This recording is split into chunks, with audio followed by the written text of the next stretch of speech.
चार लोगों ने बंद कमरे में मुझे मरवाने का फैसला किया, वो अभी भी इस साजिश में मसरूफ है। मरियम और जावेद लतीफ के जरिए प्रेस कॉन्फ्रेंस करवाई गई, जिसमें मजहब कार्ड खेलने की कोशिश की गई ताकि कोई अगर वारदात करे तो मलबा मजहबी इंतखाब पसंद पर डाल दिया जाए। इमरान खान का रहीम यार खान में जलसे से इंकशाफ, कहा पूरी कोशिश की गई कि इमरान खान को नाअहल किया जाए।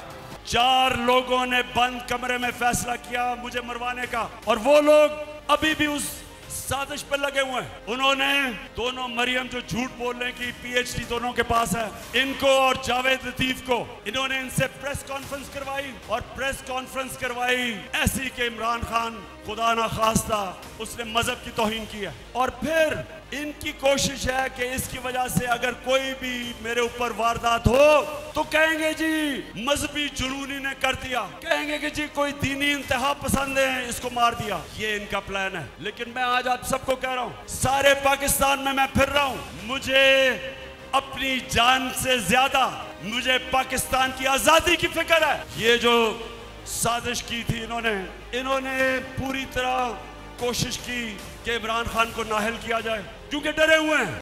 मैं हूं इमरान रियाज खान। अब आप मुझे देख पाएंगे सिर्फ बोल न्यूज़ पर। इमरान रियाज खान साहब जो हैं वो बोल फैमिली का हिस्सा बन गए हैं। बड़े अरसे बाद किसी चैनल ने हौसला किया है, तो मुझे ऐसा लगता था कि हमें बोलने की इजाजत नहीं मिलेगी, लेकिन बोल ने डिसाइड किया कि बोलने की इजाजत को लेकर देंगे। मुझे बोल की एक चीज बहुत अच्छी लगी कि बोल ने कैटेगोरिकली कहा कि जो करना है करो, हमने अपना कोई बंदा नहीं निकालना। इमरान खान बोल के साथ जुम्मे से इतवार रात 10 बजे। सबसे ज्यादा व्यूज, सबसे ज्यादा रील्स और सबसे ज्यादा रेटिंग के साथ बोल अब भी नंबर 1 पोजीशन पर बरकरार। सब्सक्राइब करें और बेल दबाएं ताकि कोई खबर रह न जाए।